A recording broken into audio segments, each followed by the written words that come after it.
Mateus, capítulo 5, a partir do verso 27, a santa palavra do Senhor nos diz o seguinte: ouvistes o que foi dito aos antigos, não cometerás adultério. Eu, porém, vos digo que qualquer que atentar numa mulher para cobiçar, já em seu coração cometeu adultério com ela. Portanto, se o teu olho direito te escandalizar, arranca-o e atira-o para longe de ti, pois é melhor que se perca um dos teus membros, do que seja todo o teu corpo lançado no inferno. E se a tua mão direita te escandalizar, corta e atira para longe de ti, porque é melhor que um dos teus membros se perca, do que todo o seu corpo seja lançado no inferno. Até aqui. Vamos orar mais uma vez. Curve sua cabeça. Senhor Deus, nosso Pai, tem misericórdia de nós, Senhor. Tem misericórdia de mim ao expor essa palavra. Que o Teu Santo Espírito possa nos iluminar mais uma vez esta manhã para a compreensão da Tua palavra. Compreensão da Tua lei. Compreensão da Tua graça. Compreensão do nosso estado, mesmo debaixo da graça. Que possamos ser humilhados pela Tua palavra, arados por Tua santa palavra. Que ela nos humilhe e nos mostre quão pecadores nós somos. Não permita que nós nos escondamos, Senhor, atrás de desculpas. Nos auxilia a mortificação da nossa carne e dá-nos uma alegria e uma gratidão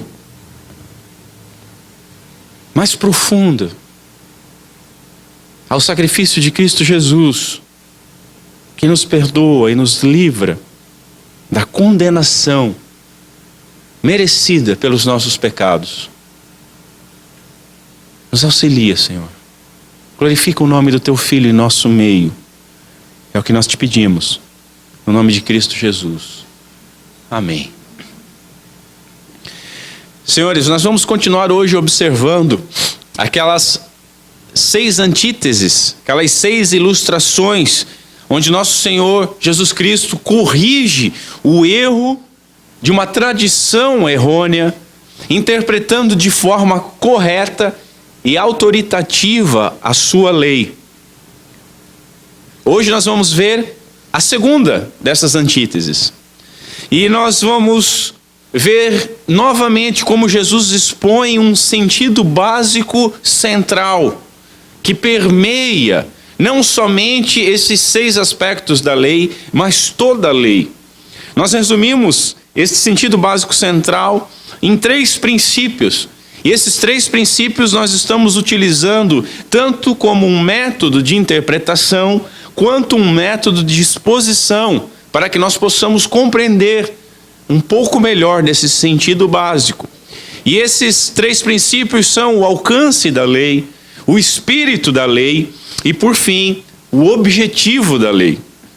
Jesus, como aquele pelo qual foi entregue a lei, aquele que deu a lei, aquele que fez a lei, ele tem então autoridade para interpretar essa mesma lei e afirmar: eu, porém, vos digo. Mesmo porque ele está contrapondo, como nós vimos, não um está escrito ou lestes, mas um ouvistes. Algo que foi deturpado pelo caminho, a qual agora ele chama a atenção para não somente a letra da lei, mas ao espírito da mesma.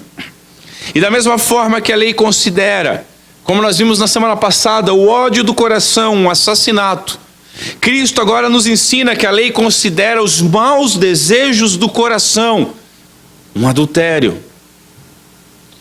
É evidente, é óbvio, que assim como derramar o sangue de um próximo é muito mais grave do que odiá-lo ou xingá-lo, é óbvio que cometer um adultério é muito mais grave do que cometer esse adultério ainda em cobiça, do que apenas cobiçar a mulher do próximo. É evidente que Jesus não iguala aqui a intenção e o ato. Ele não coloca os dois no mesmo patamar, ele não coloca os dois com o mesmo peso. Porque nós encontramos ao longo da nossa vida muitos engraçadinhos que fazem um mau uso disso. Uma vez que cobiçar é adulterar, por que já não adulterar? Né? Nivelam os dois no mesmo peso. E aí não refreiam algo que poderia ser refreado e poderia não ir tão longe, não poderia não ser tão pesado. O ponto, senhores, é que não chegar ao adultério físico, não chegar às vias de fato, não significa que a abrangência do mandamento, que o espírito da lei, que o alcance da lei, que o objetivo da lei foi de fato satisfeito. Esse é o grande ponto. Essa compreensão errônea e muito comum era e ainda é uma forma de anular a lei, ainda que não se fale contra ela. Por quê? Porque limita a sua abrangência e limita o seu propósito. Como nós veremos, limitar o adultério ao ato físico pode cauterizar a nossa percepção do pecado, levando-nos então ao entendimento que nós cumprimos de alguma forma perfeitamente esse aspecto da lei. Assim como aquele jovem rico pode chegar para Jesus e dizer: não, isso eu tenho feito desde a minha juventude.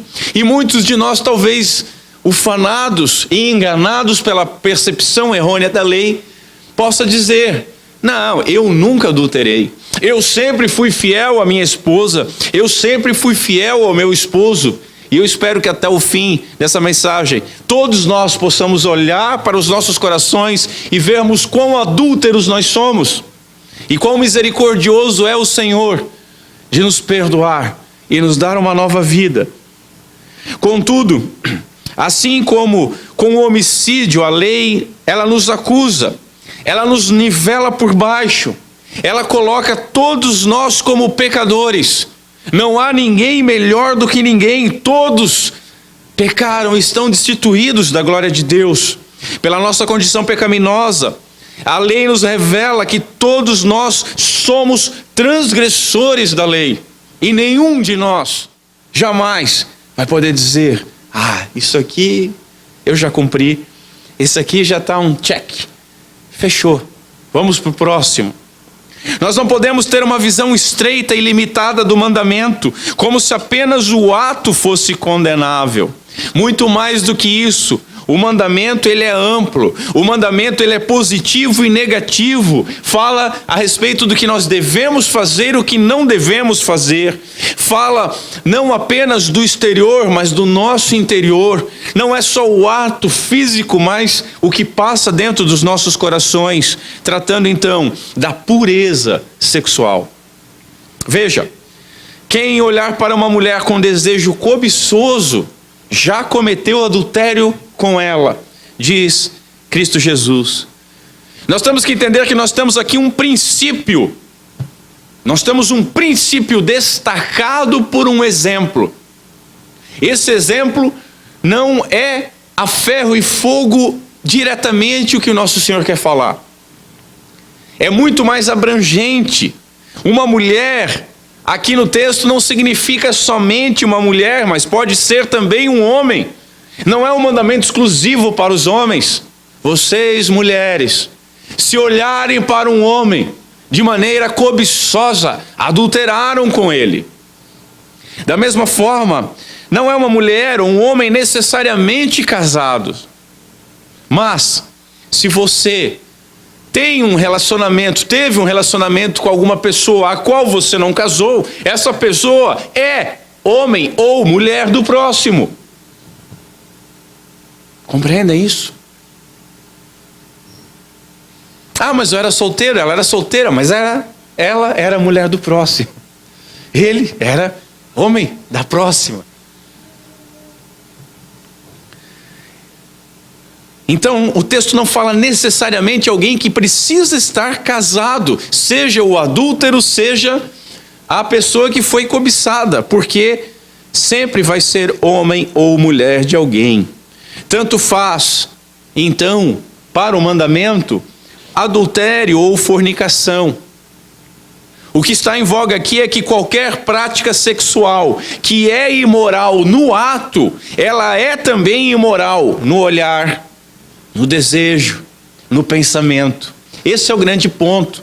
O mandamento nos leva a nós interpretarmos com um pouquinho mais de seriedade a questão de pureza sexual. E por isso que a lei é maravilhosa, porque ela nos humilha a todos. Então, em primeiro lugar, vamos ver o alcance da lei. Aquela questão da tensão entre o exterior e o interior. A forma de ser religioso exteriormente e ser podre interiormente, a qual é muito comum nós vermos nas igrejas, a qual nós devemos pensar no seguinte: é o meu reflexo isso.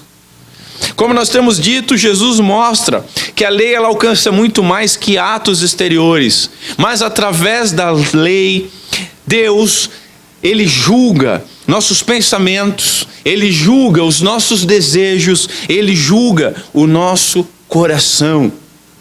Jesus, Ele nunca isolou um mandamento da sua lei. Nunca isolou. Os mandamentos jamais podem ser isolados. Os mandamentos são vários que foram resumidos no Monte Sinai em 10, depois foram resumidos por Jesus em 2, depois foram resumidos por João na sua primeira epístola em 1, numa só sentença, numa só frase. Mas resumo não é limitação. Resumo não é pegar um aspecto apenas da lei. Ele nunca, em nenhum lugar da Escritura, isolou um mandamento como se isso bastasse. E aqui ele cita não somente o que nos é familiar, que é o 7º mandamento, que proíbe o adultério, mas aqui ele cita também o 10º mandamento, que proíbe a cobiça da mulher, do homem, dos bens, a cobiça num geral. Qualquer que guardar toda a lei, nós lemos hoje na liturgia, Tiago, dizendo: qualquer que guardar toda a lei e tropeçar em um só ponto, tornou-se culpado de todos os pontos. Ninguém pode isolar ou tentar cumprir os mandamentos um a um. Reforço isso. Vamos lá, não, eu amo a Deus sobre todas as coisas, esse está ok. Os outros ainda não, agora vamos para o próximo. Vamos caminhar, vamos utilizar os 10 mandamentos como 10 passos para uma vida cristã. Meu querido, se você acha que obedece o primeiro, mas não obedece o segundo, você não só não obedece o primeiro, como o segundo, como todos os demais. Tropeçando numa vírgula, você tropeçou em tudo.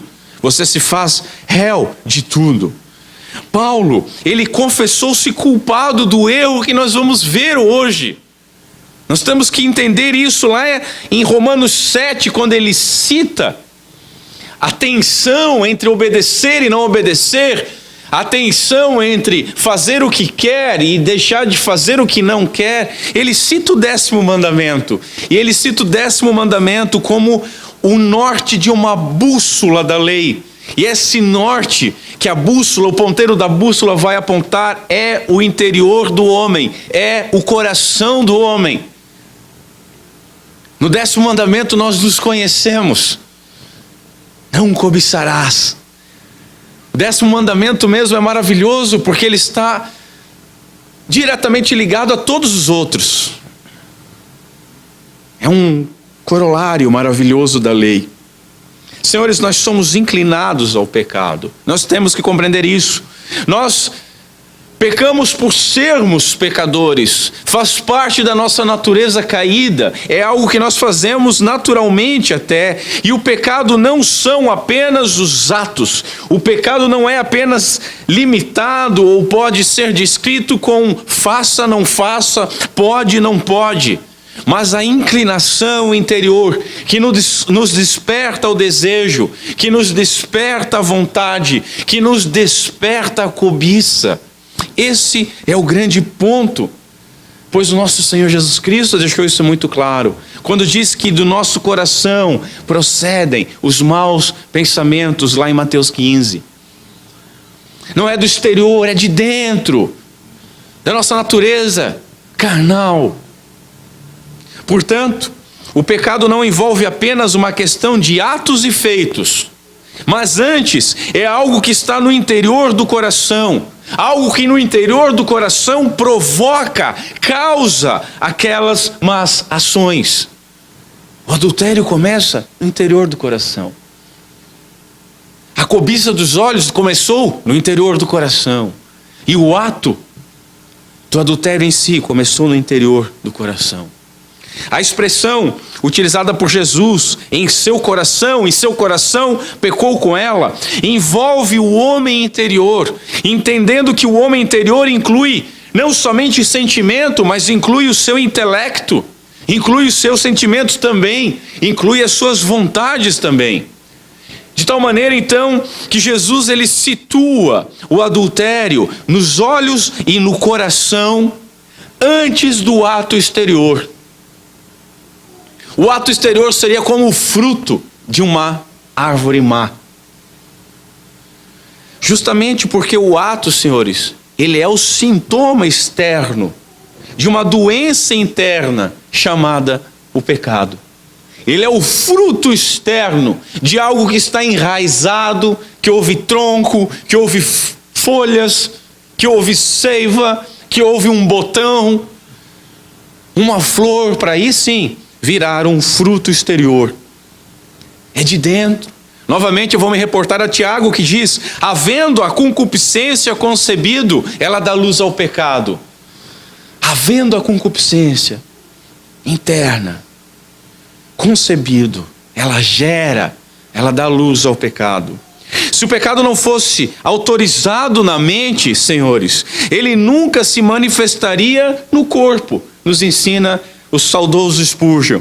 Portanto, essa é uma maneira muito eficaz de lidar com o pecado, a saber, tratar e refrear a impureza quando ainda no coração. Assim como o homicídio, o adultério, ele é um pecado do coração, e ele, enquanto no coração, é tão real e condenável quanto a desejo, cobiça, como na sua realização prática. Ele é condenável ainda quando está no desejo. Ele é condenável ainda quando está na cobiça, tanto quanto na sua realização prática, ainda que a realização prática seja um terrível agravante dessa condição. Eu lembro que uma vez assustei os irmãos quando disse que assassinar, adulterar, roubar não eram pecados. Como assim? Não são pecados. São os frutos do pecado. São os frutos exterior da condição pecaminosa, daquela raiz interna. O pecado é o que nos leva a pecar. O pecado é o que nos leva a assassinar, a adulterar, a roubar, as outras coisas. O pecado não é aquele ato simplesmente é o fruto de algo anterior. E é isso que nós precisamos compreender. E aí Spurgeon faz uma pergunta maravilhosa: que rei é o nosso, que estende o seu cetro sobre o reino dos nossos desejos interiores? Esse é o nosso rei. Muitos cantam: Jesus é nosso rei, Jesus é meu Senhor. Mas deixam um reino interno, intocável. Se enganam achando que Jesus é Senhor, mas não é. O seu cetro de autoridade está também sobre os nossos desejos, está também sobre os nossos corações.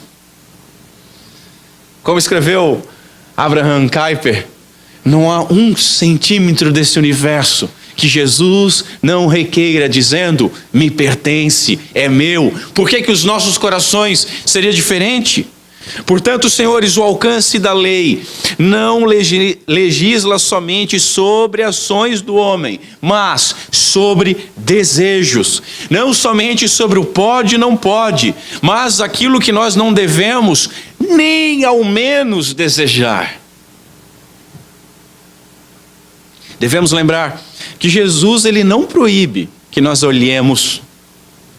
Jesus não proíbe que nós até admiremos uma pessoa bonita. Não é isso que ele está falando. Ele proíbe o cobiçar essa pessoa. E Stott diz: todos nós sabemos a diferença entre olhar e cobiçar, né? Se eu deixo isso em branco aqui, a gente é levado pela nossa carnalidade e provavelmente algumas pessoas pegariam no meu braço após o culto e diriam: tá, mas qual a diferença? Qual é o limite? Queremos regras, queremos estabelecido, queremos a cerca visível. Qual é o limite entre admirar e cobiçar? Qual é o limite entre olhar com admiração e cobiçar? Ora, todos nós estamos bem crescidinhos e nós sabemos a diferença.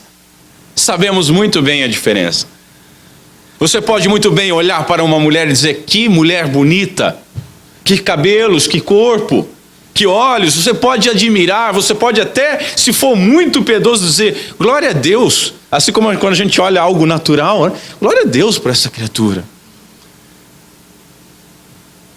Eu não tenho problema nenhum, inclusive, em falar sobre homens. Tem gente que tem problema de afirmação de masculinidade, né? Não, o homem eu não acho bonito. Tem homens belíssimos. São bonitos, são quase como eu.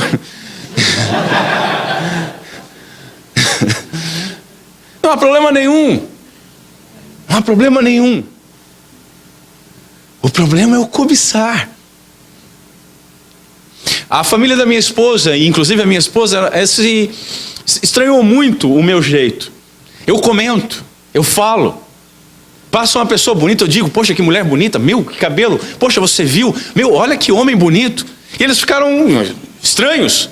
Em primeiro momento, ele está olhando para tudo que é mulher, em segundo momento, ele olha para homem também. Esse homem é estranho. Esse homem tem problemas. Depois de um tempo, a minha esposa começou a compreender isso. Começou não somente a relevar, mas compreender o meu jeito. E depois compreender que o problema não é quando eu digo: olha que mulher bonita. O problema é quando eu fico quieto. Esse é o problema. Quando eu exteriorizo aquilo, não há maldade. Quando eu não exteriorizo, há uma batalha épica no meu interior. Esse é o grande problema. Todos nós sabemos a diferença entre admirar e cobiçar. Todos nós sabemos. Uma diferença, uma coisa muito simples é você dizer: nossa, que pessoa bonita, que mulher, que homem bonito. Outra coisa é: ah, lá em casa. Por que o meu homem, por que a minha mulher não é assim? Bem-aventurado aquele que é, né? Começa bonitinho, né? O seu esposo, a sua esposa, quem dera eu. Esse é o limite, senhores, e nós sabemos disso. Uma coisa é admirar e outra é cobiçar. Mais que ser atraído, mas olhar com uma intenção de ter. Olhar com uma intenção de possuir. E não só com essa condição de querer ter, de querer possuir, mas não refrear qualquer inclinação ilícita. E isso leva a aguardar uma ocasião para saciar-se. Esse é o grande ponto. Você olha, você cobiça e você se aproxima. Você deseja. E não refreia isso porque, eu nunca traí a minha mulher. Né? A gente não pode olhar só para o exterior, senhores. Atos vergonhosos, diz Stott. Atos vergonhosos procedem de pensamentos vergonhosos. E a imaginação se inflama por causa da indisciplina dos nossos olhos. Nós devemos, senhores, ser zelosos em nossa piedade e devemos ser zelosos em nossa prudência. Veja, alimentar os olhos com a visão do fruto proibido, não apenas procurando este fim, que eu possa cobiçar, mas olhando até que cobice realmente, e todos nós sabemos o que é isso. Às vezes você olha uma coisa e diz: que bonita. Mas você não basta nisso, e você fica olhando e olhando e olhando e olhando até que aquilo gera uma cobiça, né? Ou procurando então gratificar essa cobiça, onde nenhuma satisfação adicional pode ser obtida. O puritano Matthew Henry vai nos dizer que esse foi o erro de Eva. Esse foi o erro de Davi. Davi poderia ter chegado na sua sacada, olhado Betseba e disse: puxa, não vou nem ver isso. Mas não, parou, observou, fez o que todos nós faríamos. E deu o que deu. Deu o que deu. E muitas vezes, senhores, esse é o nosso erro. Olhar, né? Cobiçar, e ficar olhando, e ficar cobiçando. A busca pela pureza conforme o mandamento, ela ultrapassa a autoglorificação, aquele louvor próprio, vão, de resistir à tentação e não cair fisicamente. Isso é muito fácil. Eu diria que isso é muito fácil. Você refrear a ação é fácil. E dizer, não, nunca traí. Estou resistindo às tentações. Você até se orgulha nisso. Estou muito tentado, mas estou resistindo. Quando a Bíblia nos diz, fugir da aparência do mal. Mas aí não. Eu estou sendo tentado, mas estou resistindo. Cada um é tentado, diz Tiago, nós lemos, quando atraído pela sua própria concupiscência. Portanto, o arrependimento, o autoexame, ele deve envolver uma questão muito mais profunda. Deve envolver o seguinte: por que eu desejei isto ou aquilo? Não é só o desejo, mas por quê? Por que eu desejei tal mulher? Por que eu desejei tal homem? Essa é a profundidade que o mandamento leva à nossa autoanálise. Olhares indevidos, desejos impuros e paixões fortes são a própria essência do adultério. E quem pode reivindicar estar livre deles ao longo da sua vida? Sabe quem escreveu isso aqui? Charles Spurgeon. E eu vou repetir para os senhores, porque há muitos dentro da igreja que pregam uma santidade que não alcançam, que está muito longe dos seus olhos, das suas mãos, da sua boca e do seu coração. E como fariseus colocam pedras, fardos impossíveis dos outros levarem, que eles não gostariam de levar nem apenas com o dedo, se colocam entre a porta do paraíso, não entrando e não permitindo que outros entrem. Os super santos, os holiness, né? Oh, aqui não, porque é diferente, um dia você... Charles Spurgeon escreve isso, e isso aqui é um relato do que nós sentimos. Olhares indevidos, desejos impuros e paixões fortes são a própria essência do adultério. E quem pode reivindicar estar livre destes ao longo da sua vida? Ele continua e faz uma oração que deve ser a nossa oração: Senhor, elimina estas coisas da minha natureza e me faz interiormente puro. Nós temos que reconhecer o que nós somos, porque nós não podemos enganar a Deus. Ele conhece o nosso coração. O puritano Matthew Henry, ele até com certa ironia, ele diz o seguinte: para que nós temos pálpebra sobre os olhos, a não ser para restringir os olhares corruptos e para evitar impressões que possam nos contaminar? Muito espirituoso no que está falando, mas bacana. Você tem pálpebra aí? Por que muitas vezes você não faz uso dela e não fecha esse olhinho bonito, né? E para de olhar o que não deve olhar? Segundo lugar, o espírito da lei, aquela tensão entre o positivo e o negativo da lei. A lei é muito mais do que um conjunto frio, exaustivo de pode e não pode. A lei, ela conduz a um caminho positivo que evita o pecado. Nas palavras de Sproul, a lei ordena o contrário daquilo que proíbe e proíbe o contrário daquilo que ordena. Se a lei diz que não devemos adulterar, a lei também nos está dizendo que nós devemos fazer de tudo para preservar tanto o casamento, como o relacionamento, como o casamento alheio, como a santidade e a pureza sexual, não somente nossa, mas também do próximo. Assim, um bom ponto de partida para ver essa tensão do positivo e negativo seria Efésios, capítulo 5, verso 25. Lá diz o seguinte: vós maridos, amai vossas mulheres como também Cristo amou a igreja e a si mesmo se entregou por ela. Que verso maravilhoso. Mas há uma bravata comum hoje em dia entre os maridos. Aquela disposição de ser lenhador, justiceiro, né? Que é matar ou morrer para defender a minha esposa. Não, assim como Cristo entregou a sua vida, né, pela sua noiva, pela igreja, eu como marido estou disposto, se necessário for, entregar a minha vida pela minha esposa. Se entrar alguém na minha casa, eu mato. Se alguém mexer com ela, eu mato. Mas por que a gente não encontra essa mesma disposição para matar o próprio eu? Muitas vezes a pessoa que quer ferir a sua esposa não é o outro, é você, sou eu. Por que não usamos essa disposição lutando, não apenas contra a tentação do adultério físico, mas lutando com a própria tentação, a própria concupiscência que nos faz cobiçar? Queremos, se pudéssemos matávamos 1000, mas quem nós temos que matar mesmo somos nós. Nós é que somos pecadores e orgulhosos. Senhores, e o mesmo é válido para a mulher, tá? Não é porque aqui está escrito marido, amai vossas esposas, mas o mesmo é válido também para a mulher. Afinal de contas, o mesmo texto evocando Gênesis diz o seguinte: serão os dois uma só carne.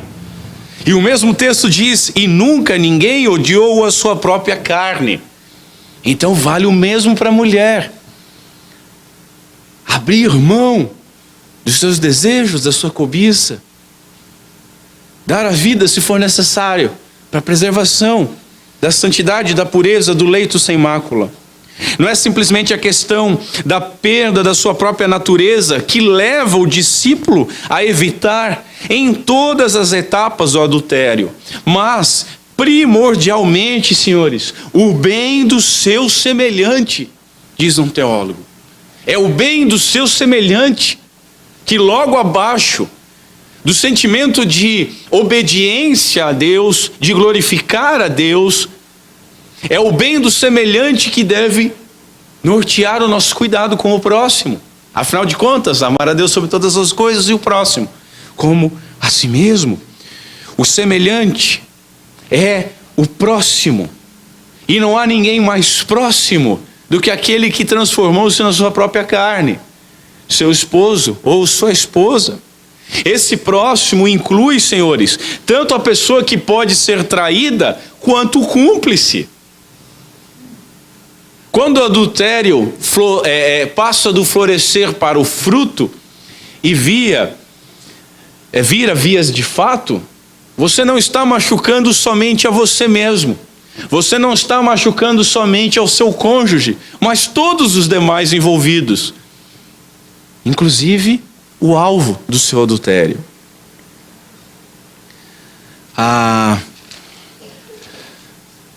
Provérbios, capítulo 5, nos diz o seguinte: portanto, bebe a água da tua própria fonte, sacia a tua sede com as águas que brotam do teu próprio poço.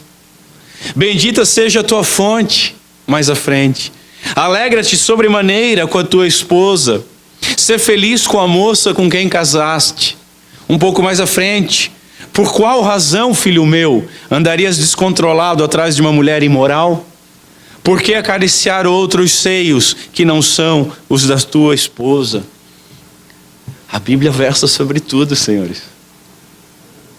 Veja, o fim do mandamento, segundo Paulo, é o amor.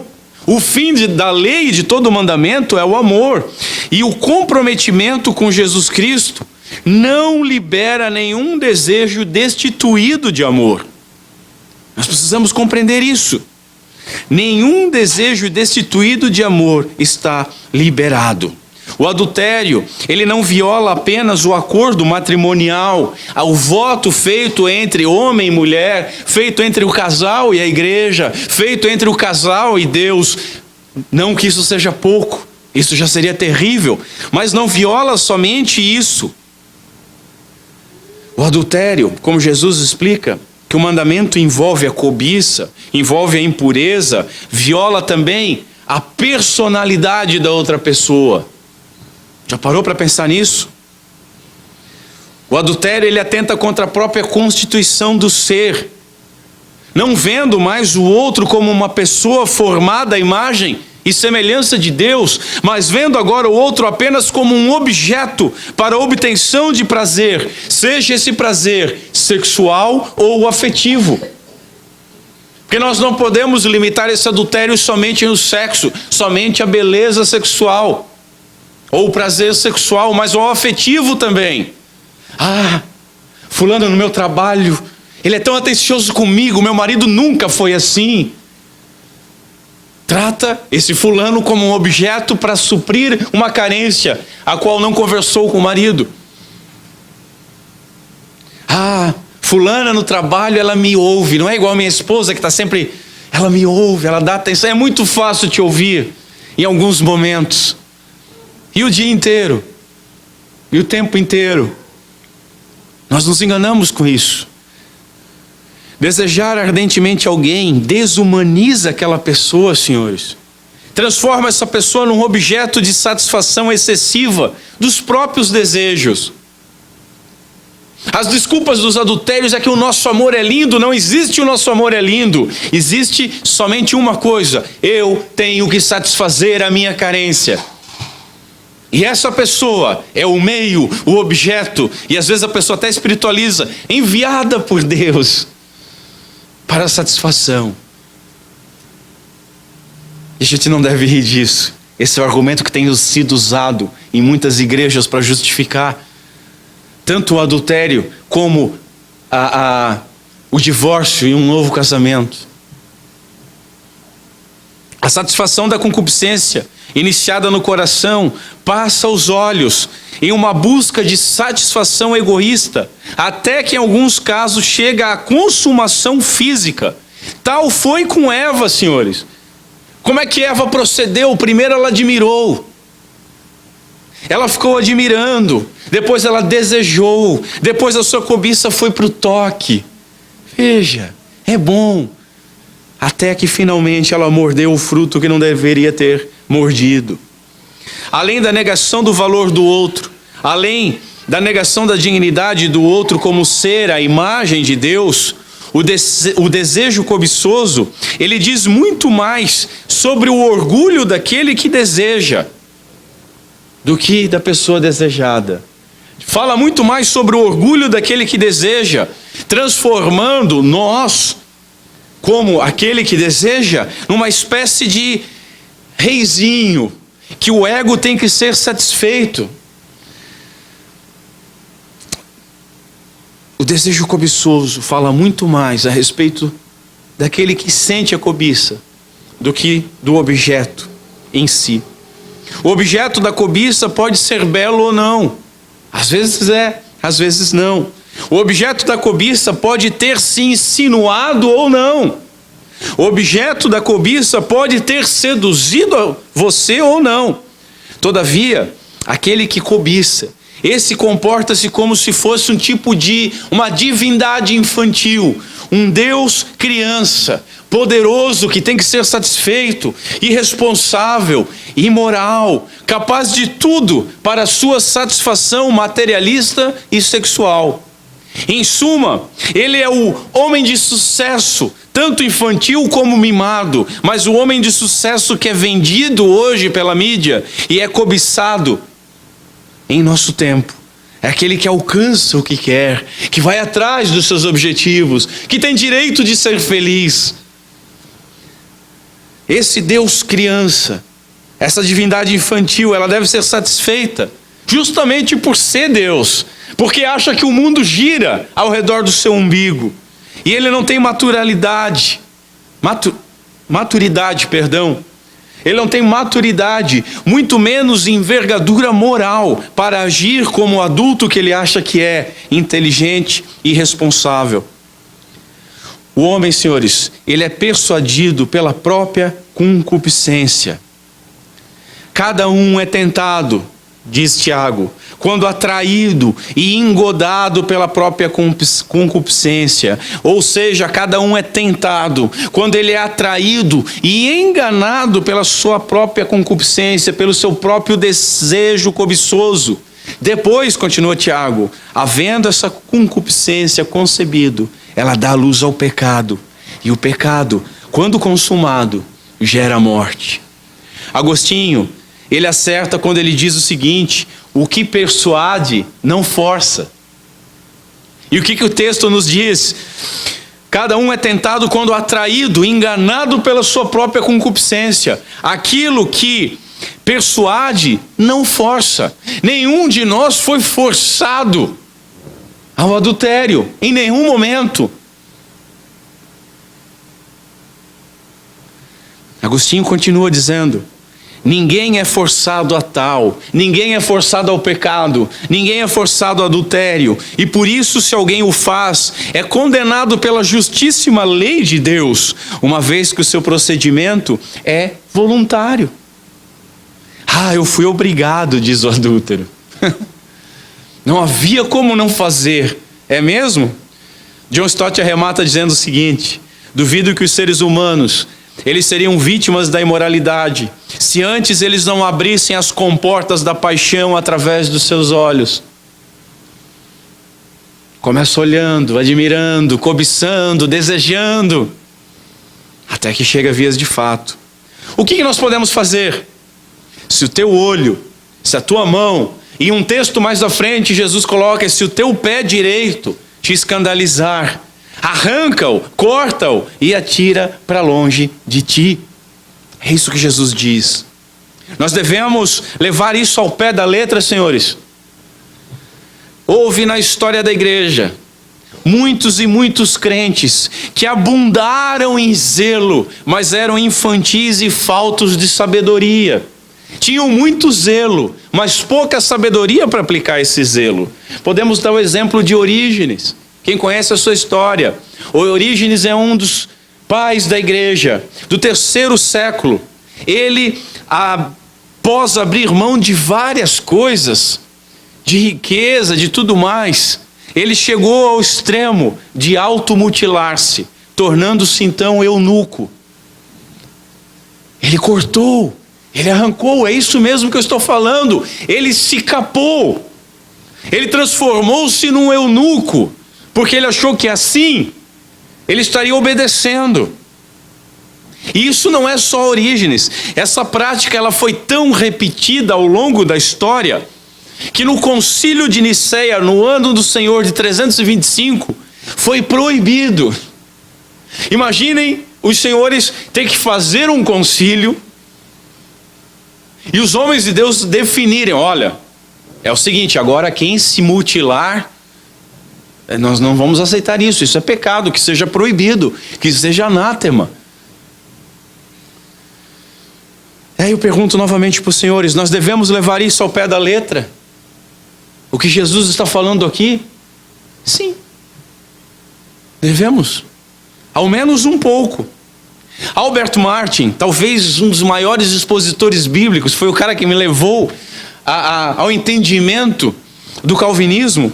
Ele expôs certa feita que as pessoas, quando ouvem alguns sermões, elas pegavam facas cegas, facas sem corte algum, e faziam alguns arranhãozinhos ao redor dos olhos, e faziam alguns arranhãozinhos ao redor dos seus pulsos. Algo superficial, algo que todos nós conhecemos, aquele anestésico religioso para aplacar uma consciência essa que está ciente do pecado, mas que está destituída do real arrependimento.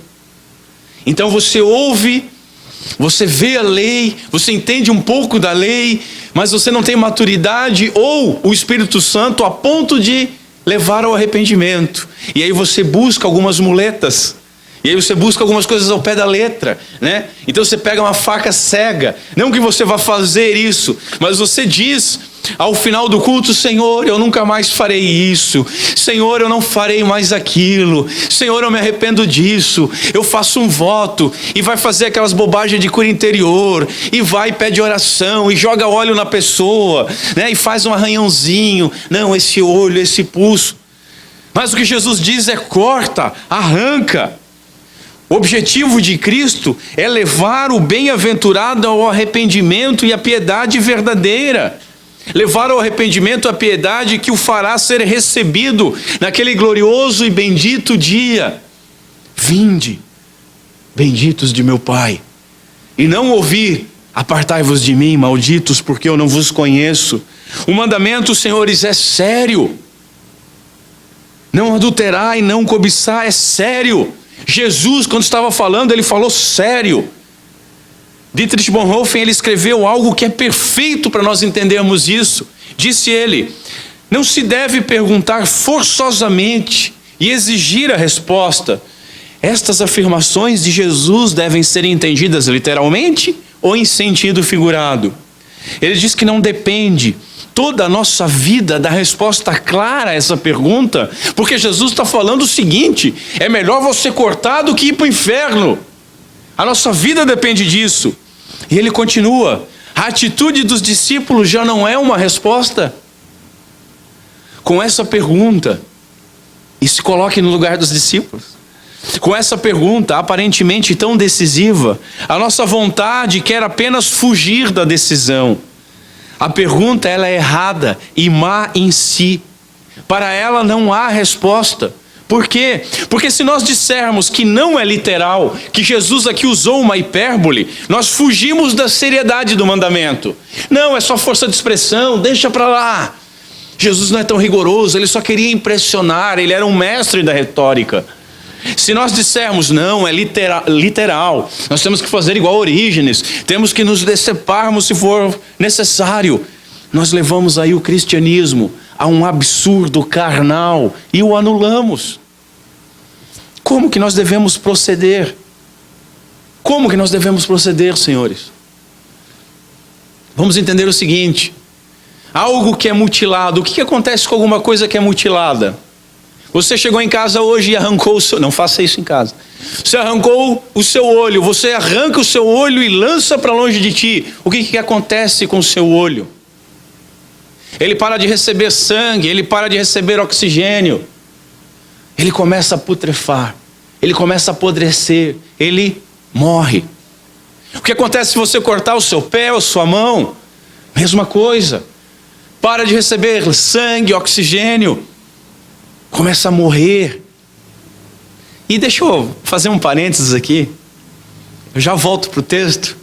Mas como um corpo místico de Cristo, o que acontece quando um membro da igreja se distancia? Seja ele um olho azul bonito, ou seja ele um humilde dedinho do pé, ele passa a estar longe da graça. Ele não recebe mais oxigênio da graça. Ele não é mais lavado constantemente com o sangue de Cristo. Apodrece e morre. É isso que acontece com todos aqueles que se afastam da igreja. Não é porque a igreja é santa, porque nós somos pecadores, mas santo é aquele que nos dá a vida constantemente. Mas vamos continuar aqui no texto. Então, quando é consenso, todos concordam comigo, se você mutilar alguma parte do seu corpo, essa parte do seu corpo irá morrer, correto? Jesus então, senhores, ele usa aqui a força da expressão de mutilação para nos ilustrar a mortificação. É o exemplo mais próximo de morte nessas mutilações. E o que é mortificação? O que nós podemos chamar de mortificação da carne? Mortificação da carne é nós tomarmos a nossa cruz. Mortificação da carne é não vivermos mais para nós mesmos. É morrer para nós mesmos e vivermos para Cristo. Isso é mortificação da carne. E o que ele diz aqui? Que tem que ser cortado aquilo que é motivo de escândalo, de tropeço, né? Se o teu olho te faz escandalizar, se a tua mão te faz tropeçar. Esse termo, ele é um substantivo que significa aquela lingueta que é colocado num alçapão. Vamos imaginar um alçapão, uma caixa, aquela linguetinha que fica ali equilibrando, que quando o animal bate nela, cai e prende o animal. É isso que significa originalmente esse termo escândalo ou tropeço. É uma armadilha que incita o pecado. É um obstáculo à fé que causa então a queda na incredulidade. É isso que nós devemos tirar. Essa lingueta do alçapão, da armadilha. Nós devemos tirar, seja ela o nosso olho, seja ela a nossa mão. Nós devemos, com toda a sabedoria, entender o alçapão armado, dar a volta por ele e dar uma bicuda nessa lingueta, para que esse alçapão caia, desarme, e ele não seja mais um risco para nós. Porque enquanto nós preservarmos essa lingueta, esse escândalo, esse tropeço, nós, como burros que somos, estamos com muita facilidade de irmos lá embaixo da armadilha. E aí lá embaixo da armadilha, dá um petelecozinho e fica preso. Nenhum preço, senhores, é alto demais para se evitar isso. Por isso, ou nós morremos para essas coisas, ou condenamos à morte essas coisas. Essas linguetas de alçapão, esses tropeços, esses escândalos, seja nosso olho direito, seja a nossa mão direita, seja o nosso pé direito. Por que direito? O direito, ele dá uma ideia do mais útil, do mais próximo, do mais querido. A direita de Deus, a Bíblia usa muito isso, e não é nem por questão política. Talvez a questão política herdou isso por uma ironia divina, né? Ou nós cortamos e arrancamos, ou então nós iremos perecer. Aquilo que é a causa do pecado,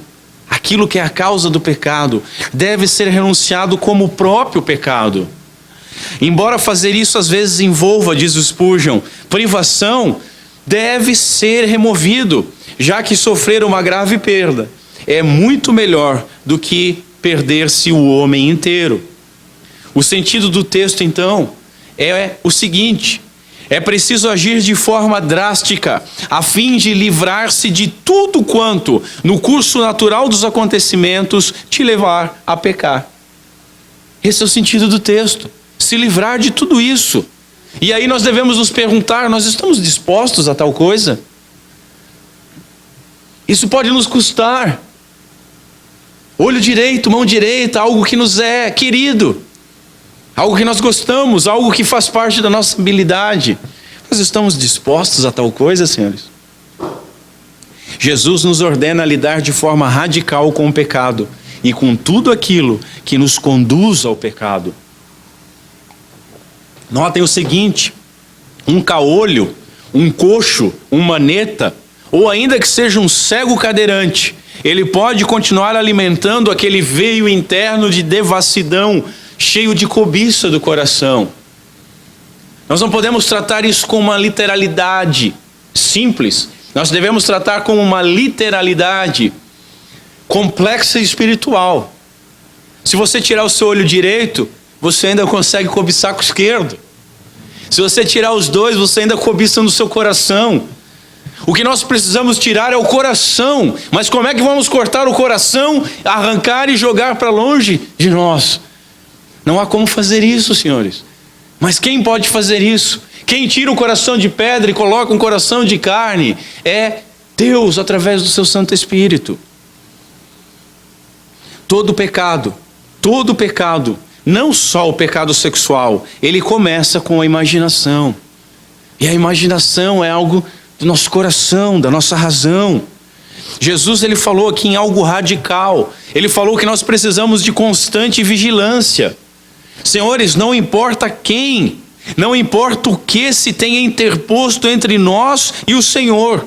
Se nós identificarmos qualquer coisa que seja prejudicial às nossas almas, nós então deveremos abominar e eliminar essas coisas. Nos ensina o Dr. Lloyd Jones. E olha que ele era um médico do coração. O que nós precisamos fazer? Corta, arranca, atira para longe. Por que nós nos agarramos nessas coisas? Oh Deus, Tu és o meu tudo, mas não larga isso. Pois te convém, diz Jesus, que se perca um dos teus membros e não vá todo o teu corpo para o inferno. Aqui é muito legal o jogo de palavras. O termo aqui diz algo que é preferível, algo que é vantajoso, algo que é proveitoso, que é lucro. Ó, o pessoal da teologia da prosperidade, aqui tem algo que é lucro para você. Jesus aqui está fazendo um jogo de palavras, uma expressão que diz o seguinte: olha, é melhor perder um olho do que perder tudo. É mais vantajoso perder um olho. Você obtém mais lucro. Você obtém mais lucro em perder apenas um olho do que perder a vida. Nós podemos ilustrar esse erro. Esse erro pode ser ilustrado da seguinte maneira: aquele jovem que é viciado em pornografia, mas que não sai da frente do computador, não sai da frente da TV, vendo séries e filmes que despertam a cobiça. Aquele homem casado que não perde um momento sequer de ficar próximo daquela agradável companhia da mulher que flertou com ele no trabalho, ou que, ela me ouve, me chamou a atenção. O amigo que às vezes senta conosco e apresenta a sedução do mundo, aqueles conselhos de amigo da onça: não, isso aí é normal, não, todo mundo faz, você vai ser um idiota se não fazer isso e aquilo.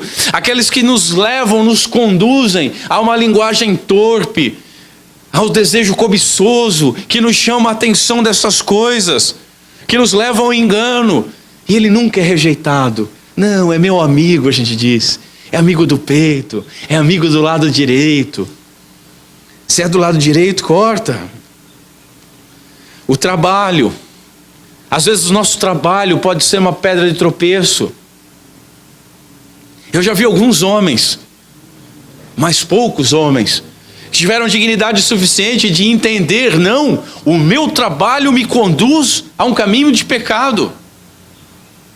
Mas o problema está em você, está em mim, mas o trabalho é o meu olho que faz pecar, é a mão que me leva. Eu tenho que cortar isso aqui e abrir mão do seu trabalho por um outro, mais simples. O que importa mais? O que é mais vantajoso? Obter muito lucro no trabalho. O trabalho, o dom, a habilidade, aquilo que nos conduz ou dá os meios para que a lei seja ultrapassada, isso deve ser posto de lado. O sábio diz em Provérbios 4: jamais sigas pelas trilhas dos ímpios, tampouco andes pelas veredas dos maus. Evita o mau caminho e não passes por ele, desvia-te dele e passa de largo. Senhores, qualquer coisa, um gosto muito querido que nós temos, um ato, uma habilidade, um amigo, um trabalho, qualquer coisa que provar ser a causa frequente de quedas em pecado, nós devemos removê-las. E devemos nos submeter a suportar as desvantagens dessa remoção em nossas vidas, até mesmo, diz Spurgeon, em nossas vidas profissionais, em vez de arruinarmos todo o nosso ser pelo pecado. A nossa santidade, senhores, deve ser o nosso primeiro objetivo, e todo o restante deve ter um lugar muito secundário na nossa vida. Conhecer e respeitar o próprio limite.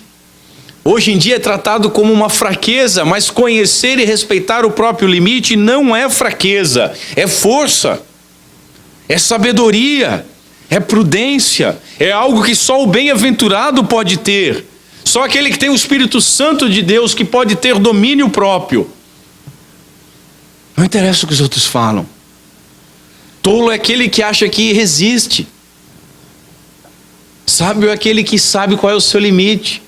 Eu lembro de um senhor aqui da igreja, que ele dizia que quando ia viajar ele evitava o caminho de Ilhota, porque lá tem muitas fábricas de lingerie, muitos outdoors disso. E algumas pessoas zombavam dele, sábio ele. Eu não sei o que ele ia fazer na praia por esse caminho, tudo bem, mas sábio. Pior é a pessoa que não tenho problema nenhum, eu posso ver essa série, eu brigo com fogo e não me queimo, está tranquilo. Esse é o tolo, esse é o nécio. Bem-aventurados também os puros de coração, porque esses é que verão a Deus. Veja, senhores, cada um tem o seu limite, cada um tem o seu calcanhar de Aquiles e deve respeitar isso. A precaução negativa é uma ação positiva que nós fazemos para evitar o pecado.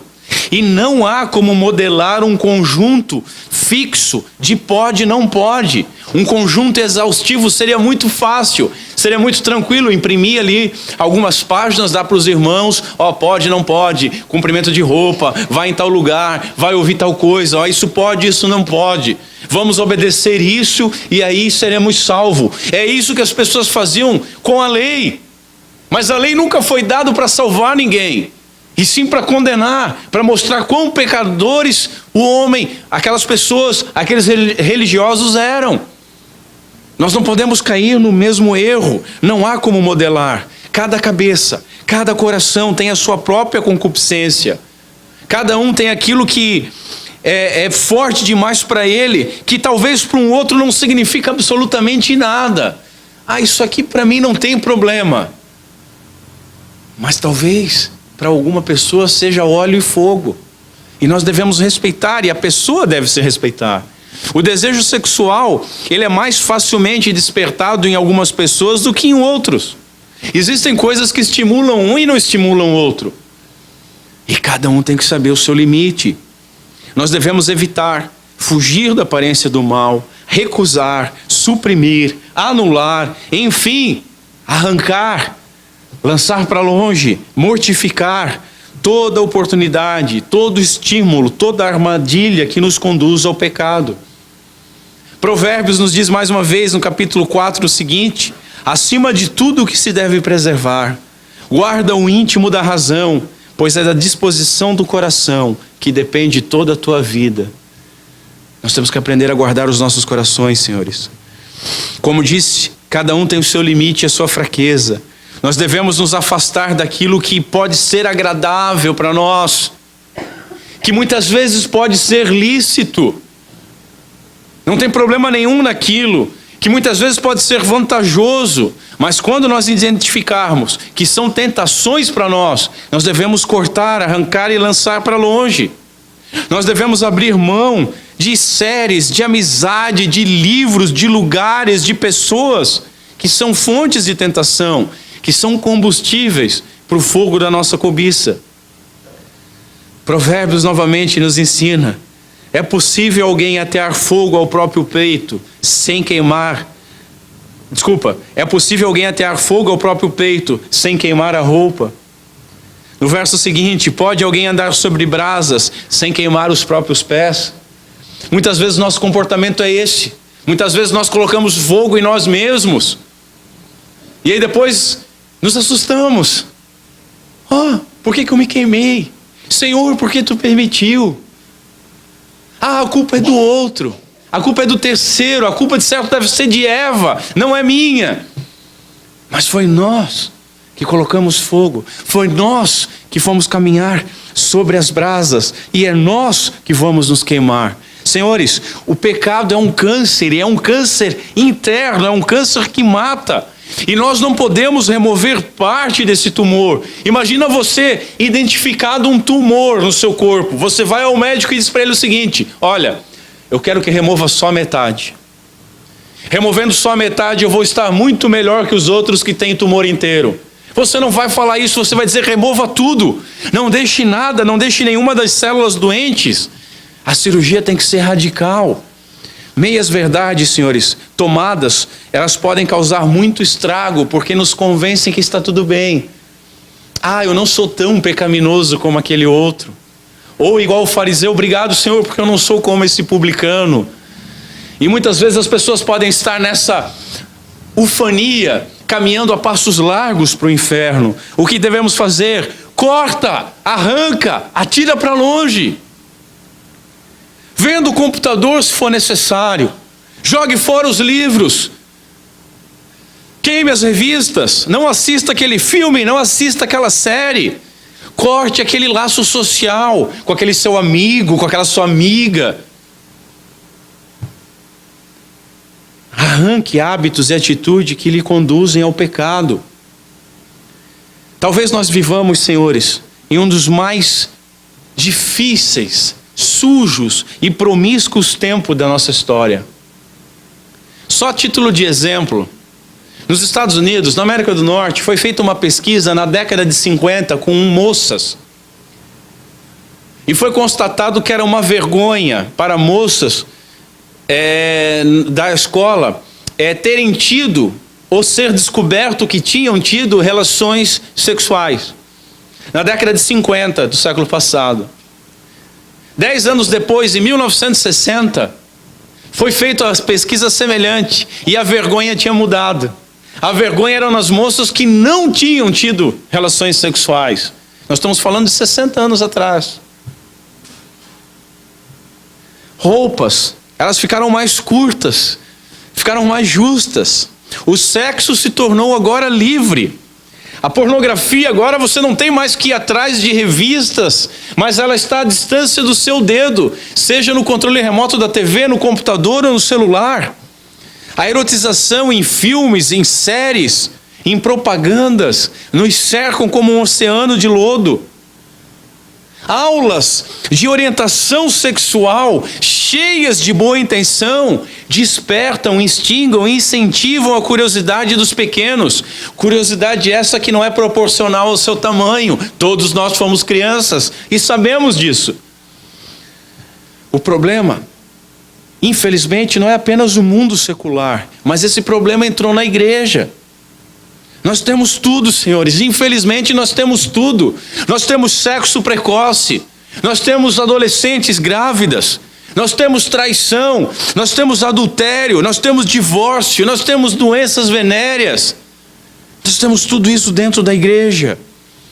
E aí Jeremias, como um profeta, nos diz o seguinte: serão envergonhados porque cometem abominação sem sentir por isso vergonha. Nem sabem que coisa é envergonhar-se. Que dias terríveis os nossos. Portanto, se o seu olhar te faz pecar, não olhe. Se o teu pé te faz pecar, não vá. Se a sua mão te faz pecar, não faça. A regra que Jesus estabeleceu, ela é hipotética, não universal. Ela não exigiu de todos os discípulos que eles arrancassem seus olhos ou se mutilassem, mas só aqueles cujos olhos, cujos mãos e os pés eram causa de pecado. Não dá para colocar um padrão para a igreja. A igreja reformada de Blumenau, o padrão é a Bíblia. E aquilo que fere um, não fere o outro. Aquilo que conduz um ao pecado, talvez não conduza o outro. Mas cada um de nós deve cortar, arrancar e lançar para longe. Qual é a causa do nosso pecado, senhores? Qual é a causa do seu pecado? O que te conduz? O que te desperta a cobiça? Obedecer à lei envolverá certo mutilamento em cada um de nós. Nós seremos zombados. Nós seremos pejorativamente chamados de puritanos e neopuritanos. E oxalá nós fôssemos próximos dos puritanos. Vão zombar da gente. Vão dizer: ah, você não leu tal livro, por quê?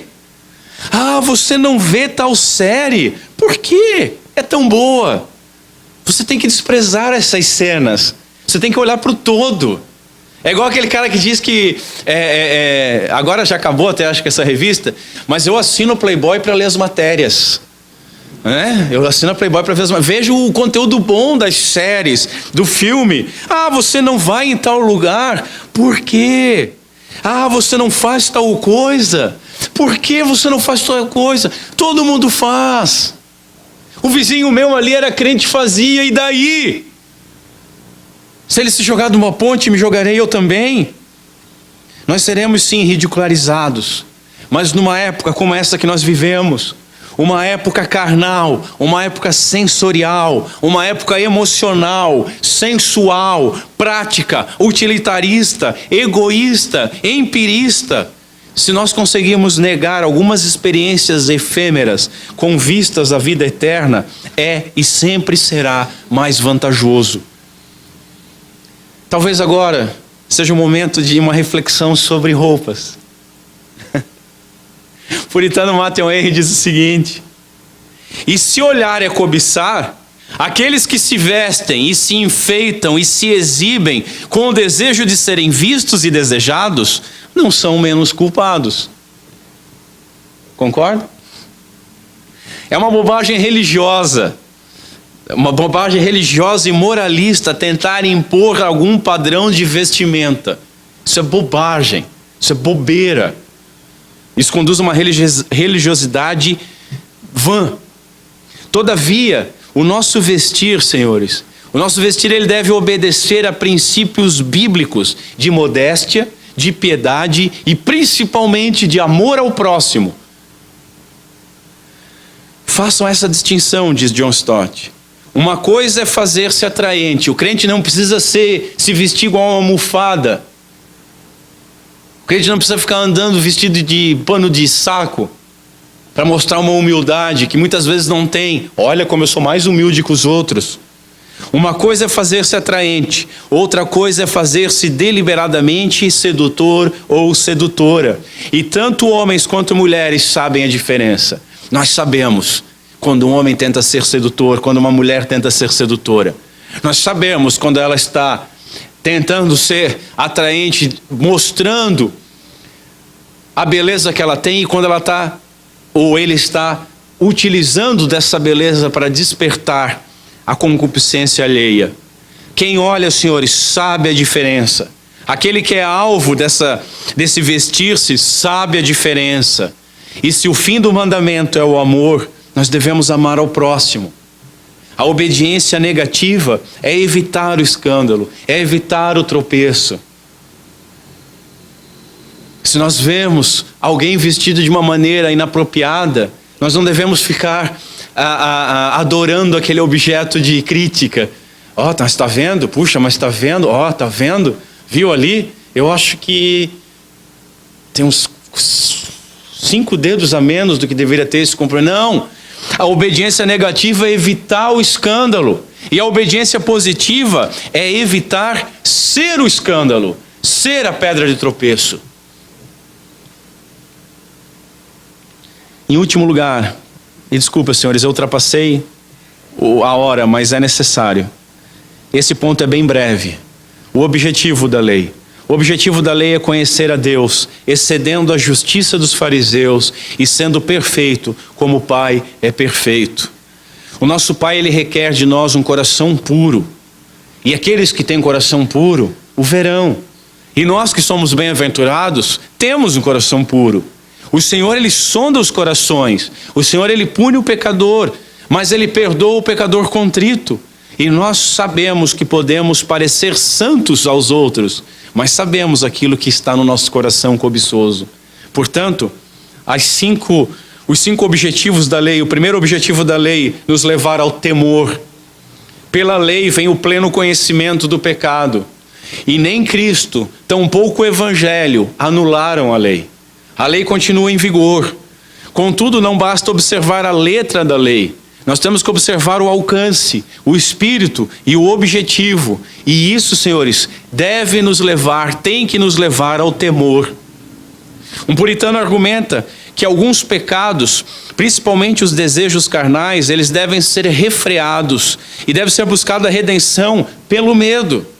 O medo, a ameaça, é para isso que servem as leis do homem, para refrear o mal. Diz ele o seguinte: não podemos ser afastados de uma árvore proibida, a não ser por um querubim com uma espada flamejante. Cobiça é adultério, e tanto um quanto o outro condenam. Tenhamos então temor daquele que sonda os nossos corações e sabe o que nós sentimos, ainda que nós conseguimos enganar os nossos cônjuges, os nossos pastores e os nossos irmãos. Segundo objetivo da lei, humildade. Ninguém pode olhar para a lei e ficar satisfeito consigo mesmo. Ai daquele que um olhar atento à lei, piedoso, sincero, nos liberte de toda falsa crença que se nós tentarmos e nos esforçarmos, nós vamos conseguir viver conforme o padrão de Deus. Vamos conseguir ser aceitáveis a Deus. Vamos conseguir sermos aceitáveis ao padrão do seu reino. Isso jamais acontecerá até o dia da glorificação. Deus sonda o coração, não apenas a ação. Lloyd Jones diz uma coisa que eu quero que isso bata fundo no coração dos senhores. Se não sentirmos se nós não nos sentirmos impuros nesse momento, que Deus tenha misericórdia de nós. Se com tudo isso que eu falei até agora, eu e os senhores não nos sentirmos impuros, que Deus tenha misericórdia de nós, porque o nosso coração então não é de carne, é de pedra. Crer que não adulteramos, crer que nós não somos adúlteros, é desconhecer tanto a lei de Deus, quanto desconhecer o nosso coração. Todavia, se a palavra de Deus, ela nos revela que nós pecamos, e ela nos revela isso, que busquemos então a purificação, tanto numa oração de contrição que faremos depois, quanto no santo sacramento da ceia, onde renovaremos a nossa aliança. Agostinho nos escreveu o seguinte: e não é pequeno passo para o bem-aventurado o reconhecimento da própria infelicidade. Por isso, bem-aventurados também os que choram, porque serão consolados. Reconhecemos, senhores, a nossa culpa, que tiremos então o sorriso do rosto e tragamos lágrimas, mas lágrimas de arrependimento, e que possamos nos arrepender e buscar a graça de Deus em Cristo Jesus. Terceiro objetivo da lei: dependência. O nosso Senhor suportou agonias, dor, vergonha, a ira de Deus, o desprezo dos homens e a morte agoniante na cruz pelos nossos pecados. Não é o nosso mérito, senhores. Nós não nos achamos melhores que ninguém, nós não somos melhores que os ímpios. Só a graça está sobre nós, por uma escolha divina. Não é o nosso mérito, mas é o mérito do Senhor. Não é a nossa obediência, mas é o pagamento do Senhor. Não é o nosso valor, mas é o valor do sacrifício do Senhor. Não é a nossa força, mas é a sua graça que nos salvam e nos mantém salvos. E não fomos então salvos para andarmos de qualquer jeito, mas fomos salvos para sermos santos.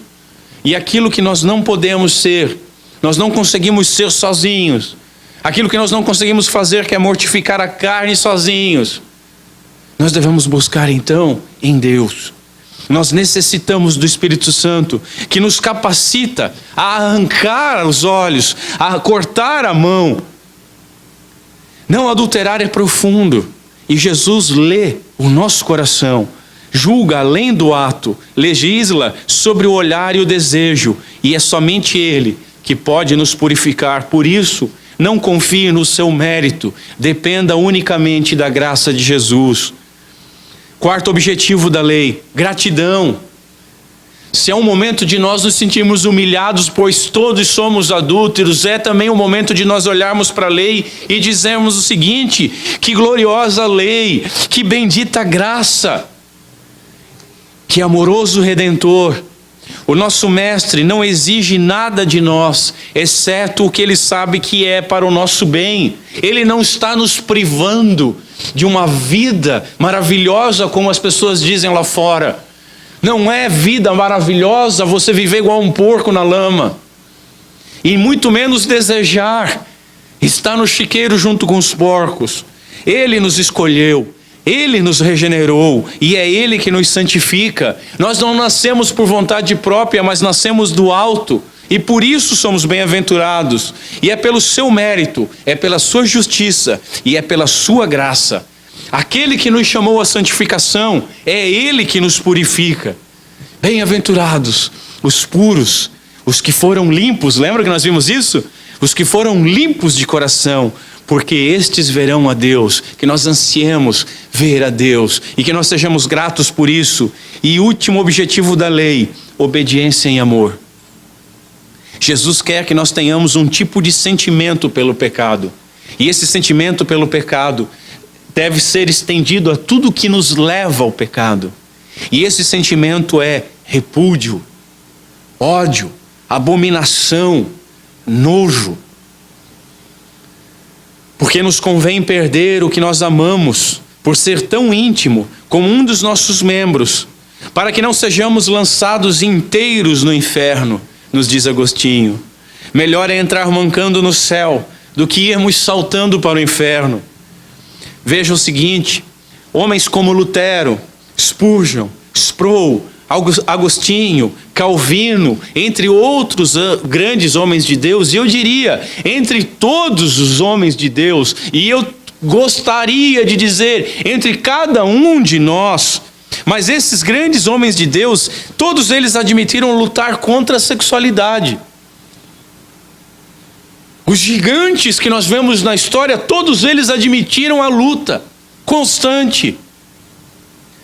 Lutero ensinou de uma maneira maravilhosa. Lutero disse o seguinte: eu não posso evitar que pássaros sobrevoem a minha cabeça, mas eu posso impedi-los de fazer ninho nos meus cabelos.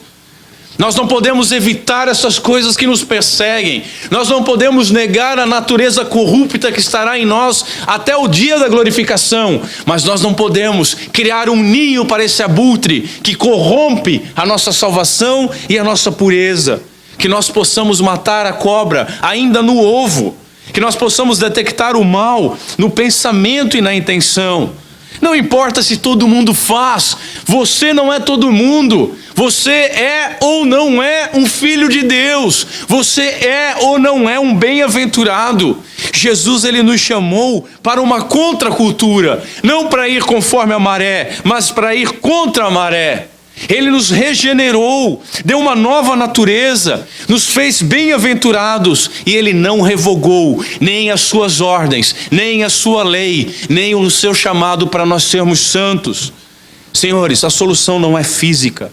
O adultério mental, infelizmente, ele ocorre regularmente. Que nós possamos então lutar pela pureza interior, em amor e independência. Vamos ficar em pé, curva a sua cabeça.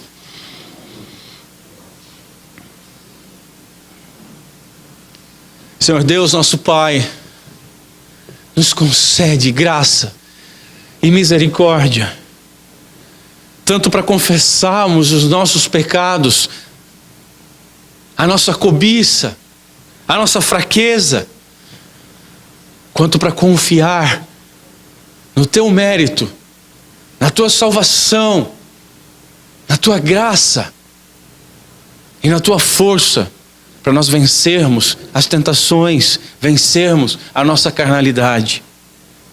Nos ajuda, Senhor, porque sozinhos nós não conseguimos.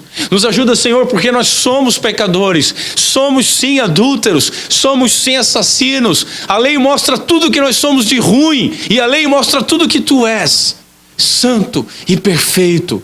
E mostra tudo que Tu exiges de nós, que sejamos perfeitos como Tu és perfeito. Mas Pai, sozinhos nós não podemos, sozinhos nós não conseguimos, é alto demais para nós.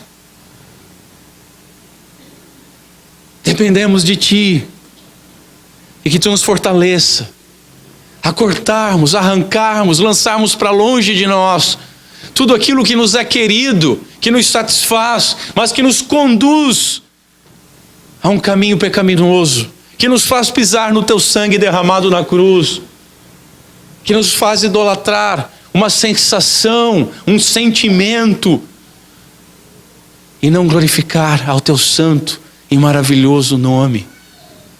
Nos ajuda, Senhor, tem misericórdia de nós, é o que nós clamamos, no nome santo de Cristo Jesus, nosso Senhor. Amém.